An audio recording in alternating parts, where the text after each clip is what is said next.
기도하는 거 뭐좀 해주십사 하는 거 아니에요? 절에 가면 전부 축원하죠.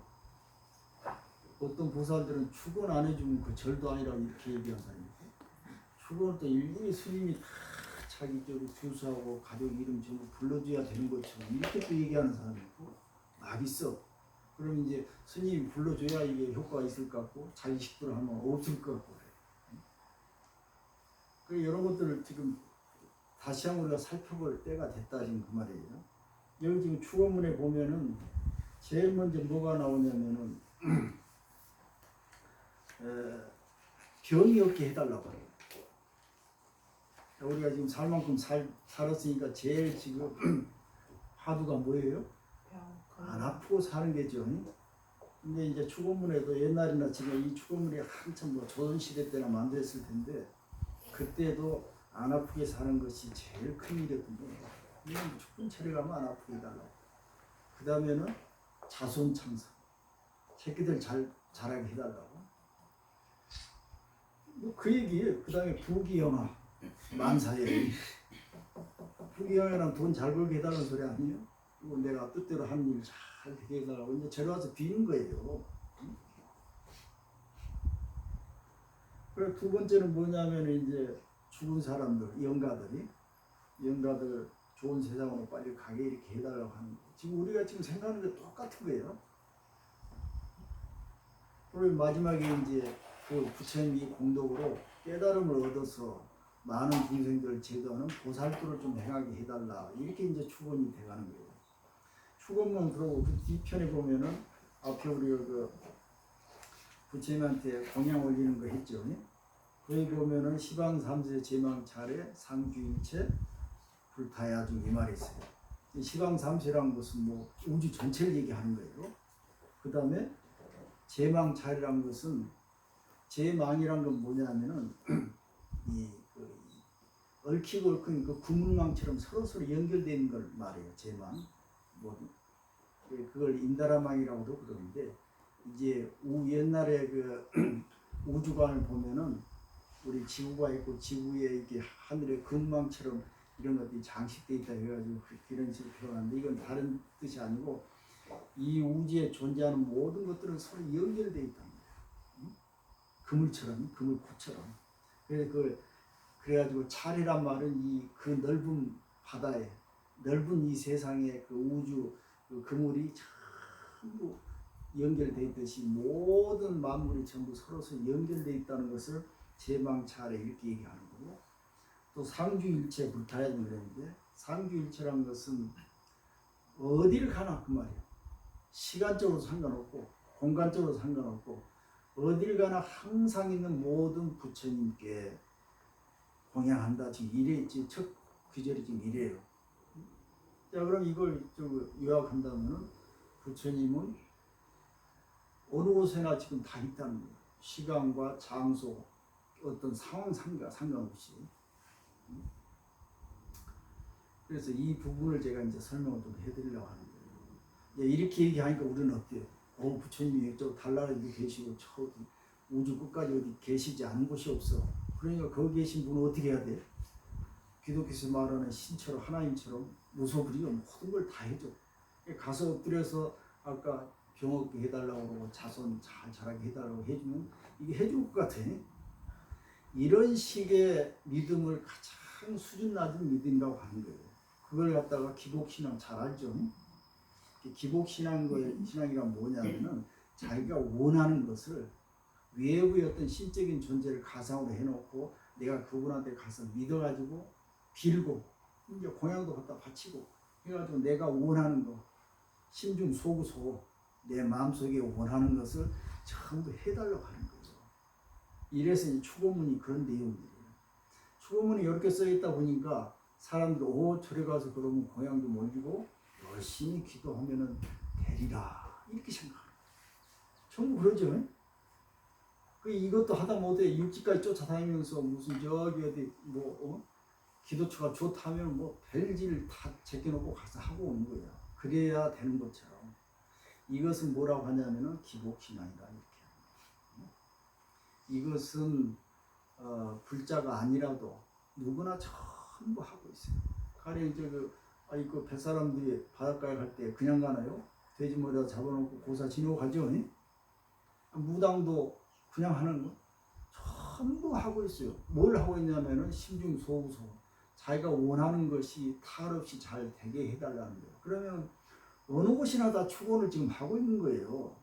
그럼 여러분들 절에 와가지고 그래도 다 갖춰놓고 축원답게 한다고 이렇게 하는 것만이 제대로 된 축원이 아니고 우리가 지금 살아가는 그 모든 것들이 축원하고 있는 거예요. 그래서 그 말씀을 제가 조금 설명해 드리려고 해요. 특별히 어떤 그 형식을 갖추어 가지고 누구에게 달라고 하는 것이 불교에서 말하는 진정한 축원이 아니에요. 여기서 지금 상주일체, 자 제가 이제 설명을 해볼 테니까 그러면 여기는 시방 모든 세계의 그물망처럼 그 많은 이 부처님이 계신다고 그랬어요. 그런데 그 뜻은 무엇이냐면은 불교에서는 절대 밖에 부처님이 계신다는 얘기 한 적이 없어. 왜 그렇게 얘기했는가? 말을 안 들으니까 그래. 말을. 여러분들 자식 가르칠 때 말 안 들으면 어떻게 해? 거짓말 하죠? 너 잘하면 어떻게 해주겠다. 너 말 안 들으면 내가 어떻게 해? 이런 소리 하는 거 아니야? 남편이 술만 먹고 오면 돼. 내 이혼해버리겠다고. 그게 사실이요 거짓이에요. 겁주려고 하는 거 아니요? 부처님도 중생들을 제도하려니까 너무 말을 안 들어. 겁을 살짝 줘야 되겠어. 어떤 겁을 줘요? 그냥 살살 부드럽게 얘기해가나 안 되는 거예요. 그 유망에도 그 유명한 얘기 있어요. 이 사바 중생들은 욕심들이 많아. 고집이 세. 말을 안 듣는다는 거예요. 그래가지고 살살 부드럽게 얘기하면 안 돼. 그럼 어떻게 해야 되느냐? 두들겨 패야 된다는 거예요. 어떻게? 소, 말, 길들이듯이 이놈들이 그 야생 갔다가 길들이면 어떻게 해요? 재갈 물리고 콧불 해가지고 두들겨 패야 되죠. 이렇게 패고 그냥 패서만 되는 게 아니라 막 욕설 해가면서 이놈 자식 너 어떻게 해버려 막 이렇게 해야 길이 들어진다는 거예요. 그 중생들이 하도 말을 안 들으니까 어떻게 해야 돼요? 지옥이라는 걸 딱 만들어 놓고 거기 가면 어떻게 되는가? 막 별별 고통을 다 당하죠. 이렇게 얘기를 해야 이제 겨우 솔깃해가지고 말을 듣는다는 거예요. 그럼 왜 이렇게 돼버렸냐 우리가? 욕심 때문에 심중 소구 소원이 너무 많아. 적당하게 해야 되는데 너무 많은 거예요. 그럼 제가 늘 말씀드렸듯이 우리는 지금 전부 부처고 항상 충족하고 만족하고 있어. 그런데 무한히 마음속에 한 생각이 일어나니까 별별 생각이 다 일어나는 거예요. 이게 세상을 망쳐들게 한다는 거예요. 아니, 멀쩡하게 가만히 객관적으로 쳐다보면 분명히 니도 잘 살고 나도 잘 살아야 맞는데 한 생각 틀어지니까 나는 잘 살고는 못 살아도 된다는 식이 돼버린 거예요. 앞뒤가 이제 보이질 않아요. 그러니까 그놈을 고치려고 부처님께서 별의별 소리를 다 했어. 이렇게 해놓으니까 중생들도 그걸 어떻게 해석하냐면은 그대로 자기가 원하는 대로 해석해버리는 거예요. 시방세계에 부처님이 계신다. 거기 가면 부처님이 잘 들어주신다. 가서 또 하는 거예요. 거기 가서. 이걸 보고 이중전도라고 그래요. 한 번 삐끗에 잘못됐는데 이 잘못된 것이 한 번 또 틀어져야 또 잘못되는 거예요. 그러니까 밖에 부처님이 안 계시는데 계신다고 생각하고 그래가지고 그 부처님이 또 뭔가를 해주실 거라고 또 잘못 계속 이게 이제 잘못 엇박자가 이제 일어나는 거예요. 이런 식으로 하는 것을 기복신앙이라고 하고 이런 식은 우리 불자가 아니라도 인간뿐만 아니고 개, 돼지라도 이거 전부 축원을 하고 있는 거야. 자, 어떻게 축원을 하냐? 잘 먹고 잘 살고 안 아프게 살려고 하는 거 아니야? 그럼 짐승도 그렇게 하겠어요, 안 하겠어요? 개, 돼지도 새끼들 나가지고 어떻게 해요? 안 죽이려고 열심히 키우죠. 그럼 그 뭔 뜻이에요? 계속 축원을 하고 있다는 거예요. 그 인간도 똑같아요. 근데 인간이 개, 돼지가 안 되려면 어떻게 되겠어요? 이성이 있어야 돼, 이성. 나만 해서는 안 되겠다는 생각을 가져야 돼요. 근데 사람이면서도 아직도 그걸 벗어나지 못하기 때문에 부처님이 너희 좋은 일, 착한 일 하면은 극락세계에 보내주고 나쁜 일 하면은 지옥에 가게 한다. 이렇게 하니까 사람도 조금 무서워. 응? 무서운 듯 하는데도 그놈도 또 살짝 바꿔가지고 자기 위주로 해석을 해버리는 거예요. 그러니까 어떻게 말을 듣겠어요, 안 듣겠어요? 고쳐지지를 않는 거예요. 그러니까 이 세상에 많은 불자들이 있는데 가서 부처님한테 기도하면은 너 잘 산다더라 하는 쪽하고 부처님은 네 마음에 있다라고 하는 쪽하고 둘이 얘기를 하면은 사람들의 귀가 어떤 쪽으로 쏠리냐면은 부처님한테 뭔가 축원하면은 뭔가 준다더라 하는 쪽으로 99%가 쏠리게 돼 있어. 왜 쏠리냐면은 내 마음이 이미 욕심이 그쪽으로 가 있기 때문에 그런 거야. 그놈을 이끌어가지고 그게 아니라고 얘기를 해주려니까 너무 힘든 거야. 그러면 우리가 쉽게 상식적으로 봐서 부처님 처음부터 그럼 너희들이 부처라고 얘기를 해버리지 왜 그랬어? 이렇게 할 것 같은데 미안하지만 그렇게 얘기해가지고 아무 소용이 없다는 거 알았어. 그러니까 얘들 다루듯이 살살 꼬여가지고 너 이렇게 하면 이렇게 하겠노라고 이렇게 했는데 지금 주변에 읽어보면 전부 그런 얘기들이야. 응? 그래서 지금 이제 특별히 여기 이제 상주일체란 말을 더 이제 설명을 해드리려고 하는데 부처님은 항상 계신다고 말해요. 상주란 말은 항상 상자에다 머물 주자. 그래서 지금 이 도노이토 요문노이라는 책을 아침에 읽어보니까 마치 그 기절이 있어가지고 이 책에 지금 66페이지를 보니까 그 상주란 제목이 있어요. 상주란 제목이.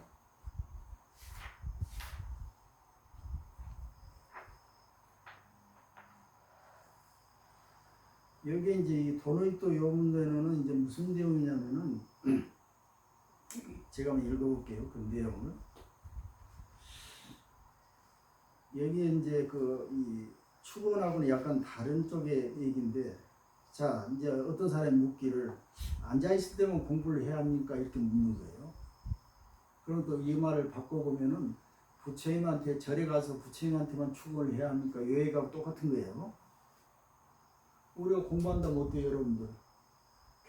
경이라도 펴놓고 향이라도 꼽아놓고 뭔가 해야 이거 뭐 공부한다고 이런 거 아니요? 그 다음에 어떻게 또 조금 고급스럽게 공부하면 절에 템플 스테이라도 참여해가지고 가서 참석견 하고 뭔가 새벽에 일어나서 뭔가 해야 또 공부하는 걸 이렇게 하는 거 아니에요? 전에 물어보니까 아니면은 공부라는 것은 앉아서 해야 공부입니까? 아니면은 어떤 일상 행위를 하고 있을 때 역시 공부를 해야 합니까? 이렇게 물어보는 거예요. 어떤 것이 공부입니까? 그러니까 대답하기를 지금 공부라고 하는 것은 가만히 앉아서 하는 것이 아니고 행주자와, 여기는 행주자와 소조운이 이렇게 말했어요. 일제시주. 이 말은 뭔 말이냐면은 내가 무슨 일을 하고 어떤 것을 가만히 머물러 있고 또 앉거나 눕거나 내가 일상 속에서 하는 모든 행위들, 그 모든 것 중에 행위들 안에 늘 간단히 없이 공부를 해야 하는 것을 상주라고 한다, 이런 얘기였어요. 상주. 자, 밑에 이제 제가 이제 설명을 좀 해놓은 부분이 있어요. 이제 한번 읽어드릴게요. 여러분들 전부 이 책을 가지고 있죠? 네. 아마 다 읽으셨을 거예요. 앉아 있을 때만 공부를 할 수 있다면 서 있는 사람은 공부를 할 수 없을 것이며, 내가 그래놨고 지금. 지금 보통 공부하면은 가부좌나 틀고 앉아서 뭐 화두나 좀 챙기고 남들 안 하는 짓, 옷도 조금 뭐 한복 뭐 이런 좀 비슷하게 입고 이렇게 하는 거 연상되죠. 자, 그러니까 저는 우스갯소리를 가끔 부르거든. 앉아 있을 수 없는 사람은 공부를 어떻게 해야 돼? 서서. 가부좌 할 수 없는 사람. 뭐 서서 해야 되지 않겠어? 그러면은 가부좌 할 수 없는 사람은 공부가 안 되는 거야. 앉아서만 공부할 수 있다면. 그런 거 아니야? 네. 야, 그럼 머리 좋은 사람만 공부할 수 있다면 머리 나쁜 사람은 어떻게 해야 돼? 평생 해도 안 되는 거예요. 그러면 공평해요, 불공평. 그 부처님이 처음부터 와가지고 너 머리 나쁘니 공부할 필요 없어. 너희까지 너 이 정도는 대학 공부한다고 이런 얘기 와서 해야 되겠어요? 그런 얘기하면 부처도 아니지만 그런 얘기 해서는 또 안 되는 거예요. 그러니까 공부라는 것은 머리가 좋든 나쁘든 신체가 어떤 온전하든 뭐 부족하든 아니면 또 나이가 많건 작건 아무 상관이 없어요. 그 다음에 부자로 살든 가난하게 살든 남자든 여자든 공부하고는 아무 상관없어요. 왜냐하면은 공부라는 것은 여기 지금 제가 마음 공부라고 했어요. 마음을 그야말로 마음을 닦는 걸 마음 공부를 하는데 마음은 누가 가지고 있어요? 머리 좋은 놈만 가지고 있어요? 머리 나쁘도 마음 있죠. 그 다음에 다리 온전히 해가지고 가부좌만 틀고 있을 수 있는 사람만이 마음을 가지고 있어요? 아니라고 말이에요. 그럼 부자로 사는 사람은 마음이 있어요? 아니라고 말이에요. 마음은 모든 사람이 다 있어요. 이것을 상주라고 하는 거예요. 그러니까 마음을 가지고 있으면은 바로 내가 있다라고 얘기할 수 있고, 내가 있다라면은 거기에는 마음이 있는 거예요. 그래서 우리가 상주라고 얘기할 때는 우리 마음은 항상 있는 것이고, 내 마음이 있는 곳에 항상 그야말로 부처님과 항상 같이 있다는 얘기를 하려고 하는 거예요. 그걸 상주일체 이렇게 얘기합니다.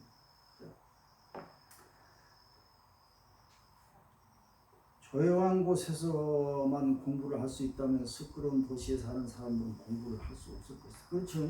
자, 그러면 도시 딱 없애버리고 전부 산속으로 가서 공부하자. 이러면 되겠어요? 말도 안 되는 소리 아니에요? 산에서만 공부한다면 평생 고기 잡으면 바다에서 고기 잡으면 어부들은 어떻게 공부를 할까요? 그 사람 못 할 거 아니에요? 응? 여러분 절에 와서만 이렇게 공부할 수 있다면 교회 가거나 어디 딴 데 있는 사람들 그 공부가 아니라고 생각하는가? 그러면 하나님한테 축원하는 거하고 부처님한테 축원하는 거 어떤 놈이 더 세겠어요? 응? 내가 현재 있는 곳에 이 마음도 있고, 내가 어디서 뭘 하든 그곳에 마음도 항상 같이 있다. 마음이 있는 곳이라면 공부도 항상 함께 할 수 있는데, 왜냐하면 글자 그대로 마음 공부이기 때문에 그렇단 말이에요. 여기서 말한 마음 공부란 지식을 쌓거나 기술을 배우거나 재주를 익히는 것을 말하는 것이 아니에요. 재주라는 것은 어떤 사람이 부모 잘 만나가지고 신체적인 능력이 뛰어날 수도 있고, 머리 좋아가지고 돈 잘 벌 수도 있죠. 이걸 공부하면 부처님 오실 필요 없어. 각자 알아서 하는 거야. 근데 그분이 오셔가지고 마음 공부라고 얘기했을 때 이걸 얘기하는 게 아니에요. 인간과 인간끼리 관계되는 마음을 얘기하는 것이지, 네가 뭘 잘하고 내가 뭘 잘하고 요 얘기하려고 한 게 아니란 말이에요. 응? 자, 지식을 쌓고자 하는 마음과 그 기술을 익히고자 하는 그 마음을 알고자 하는 그 마음을 얘기하는 것이다 그 말이에요. 그런데 자, 사람들은 문제가 뭐냐면은 저기요, 자기가 하고 싶은 것만 하려고 하고, 보고 싶은 것만 보려고 하고, 듣고 싶은 것만 들으려고 해요. 남은 걸 인정 안 하려고 하는. 예를 들어서 우리가 지금 똑같은 생각을 가지고 있다면은 똑같은 우리가 각자 이게 다양한 사람들과 있을 수 있겠어요?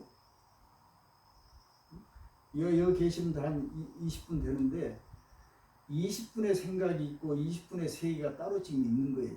근데 우리는 대부분 어떻게 생각하냐면은 내가 이런 생각을 하니까 너도 똑같이 이럴 것이라고 생각해. 응? 전혀 그게 아니에요. 응? 여러분들 신랑하고 평생 사는데 어때요? 이해 못할 일이 너무 많죠. 그러는 거예요. 내 자식과 내 사이에서도 그래요. 이걸 뭘 얘기하냐면은 인정하고 받아줘야 합니다. 이해를 해야 돼요. 이해를 하려면은 내 것을 먼저 내려놓아야 된다. 거기서 그래서 마음 공부하는 말이 바로 그거예요. 내가 지금 빨래도 잘하고 설거지도 잘하는데 신랑 한번 시켜보니까 이 개판이야. 안 돼. 짜증 내잖아요. 내서 되겠어요, 안 되겠어요? 신랑은 나가서 돈 잘 버는데 너 가서 돈 한번 벌어보라고 그만큼 벌 수 있어요? 안 되는 거야. 각자 전부 자기 소질과 재주들이 다 다른 거예요. 그러면 여기서 또 우리가 얘기할 수 있는 거는 서로 이해를 하고 소통해가지고 서로 나누는 거예요. 그 나누고자 하는 그런 마음을 지금 공부를 하자는 거예요. 그러니까 누가 뭘 잘하고 못하고 이런 문제가 아니는 거예요. 응? 그래서 이 마음 공부라는 것은 어떻게 보면 이 인간이 살아가지고 행동하는 그 순간에는 마음이라는 건 없을 수가 없기 때문에 어떤 것이 마음인지 우리가 알아야 되겠다고 잘 공부를 하고 조절을 해야 됩니다. 그래서 이제 부처님이 오신 거예요. 그 마음이라는 게 무엇인가. 그러면 우리가 마음을 표현할 때 어떻게 얘기해요? 마음이라는 게 정해진 게 없어. 이 우주 법계에 가득하다고 얘기할 수 있어. 그 다음에 마음이라는 것은 어떤 형체도 없어. 이름도 없어. 응? 그러기 때문에 어떤 형태로든 어떤 이름이든 우리가 마음이라는 것을 정의를 할 수가 있는 거예요. 하여튼 내가 상대방이 오늘 아침에는 미웠다가도 돌아서 또 예뻐 보일 수도 있는 거예요. 왜 그러는가? 마음은 정해져 있지 않기 때문에. 이런 것을 불가사의하다 보고 이것을 기적과 같은 마음이라고 합니다. 그래서 지금 경전에서 나온 기적이라든지 불가사의라든지 무슨 무한한 공덕이라든지 하는 것은 밖에서 뭘 오는 걸 얘기하는 게 절대 아니에요. 내 마음이란 건 그만큼 무궁무진한 그런 가능성이 있다는 얘기를 하는 거예요. 어느 날 중생이 됐다가도 한 생각 돌이키면 부처가 되는 거 아니에요? 이 사바세계에 살다가도 한 생각 돌이키면 극락세계 바로 가는 게 우리의 마음의 본능이라고 말해요. 그래서 이런 이치를 알고 알기 위해서 우리가 마음 공부를 하자라는 거예요. 그러니까 지금 축원도 마찬가지예요. 축원을 하는데 어떤 이 하나는 좋은 축원 효과적인 방법이 있어요. 가만히 있는 것보다는 축원을 통해서 내 마음을 다잡을 수도 있는 거 아니에요? 그럼 좋은 측면이죠.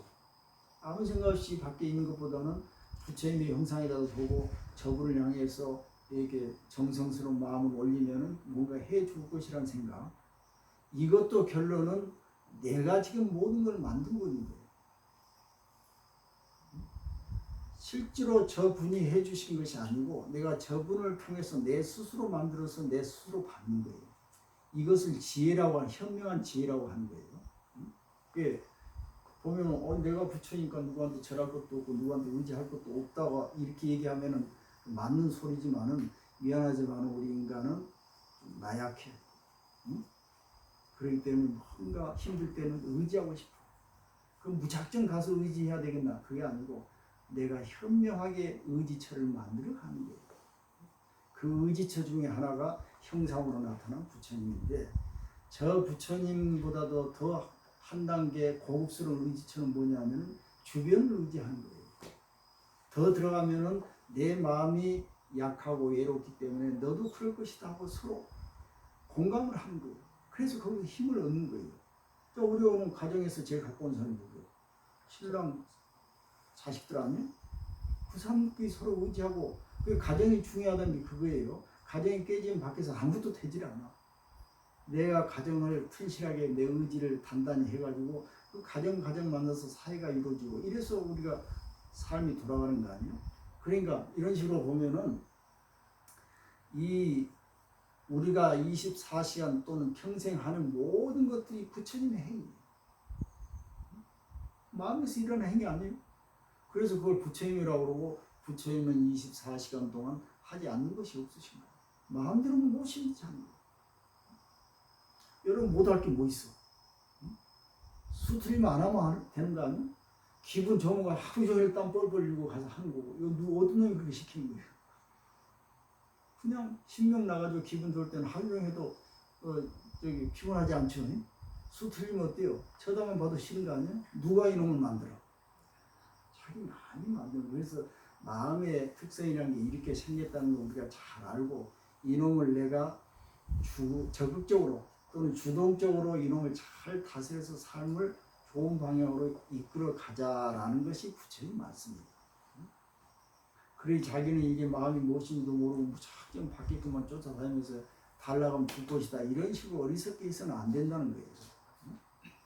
이 내용이 바로 우리가 부처님께 공양을 올리는 의미고 그 다음에 축원을 한다는 본질적인 의미가 바로 이거예요. 그래서 절대로 나는 하지 않고 밖에서 들어오기를 바라는 그런 여행심을 갖지 말고 내가 열심히 하고 이 힘에 의해서 주변까지 더욱더 깊은 그런 이 감흥이 일어나서 함께 가는 이런 삶을 살아야 우리가 질적인 높은 삶을 살 수 있다라는 것을 부처님께서 지금 말씀하시는 것이죠. 아시겠죠? 네. 그래서 어디를 가든 늘 희망을 잃지 말고 어디를 가든 두려워할 필요도 없고 늘 자기가 있는 곳에 부처님이 항상 같이 있다는 사실을 아셔야 돼요. 그 부처는 누구냐면 우리 마음이고 그 마음은 어떤 마음이냐면 무엇이든지 할 수 있다. 아무리 어려운 상황도 극복할 수 있는 것이 부처님 아니요? 부처님 다 할 수 있는 게니까 그리고 부처님 뭘 가지고 계세요? 모든 걸 다 가지고 있다는 거 아니에요?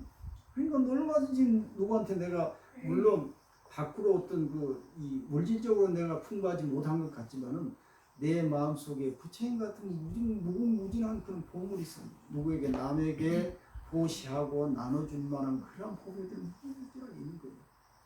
그러니까 줄 것 없다고 걱정할 필요도 없고 내가 없다고 어디 가서 얻으려고 할 필요도 없는 거 아니에요? 그러죠? 자, 지금 내가 외로워. 마음이 외롭다고 말. 어떻게 극복해야 되겠어요? 마음을 가지고 마음을 극복하는 거예요. 우리 본래 마음의 외로움이 아니에요. 아니 자기가 앉아가지고 어떻게 외로웠어? 딴 사람은 다 올려서 잘 돌아다니는데 나만 왜 홀로지? 이러니까 외로워지는 거예요. 왜?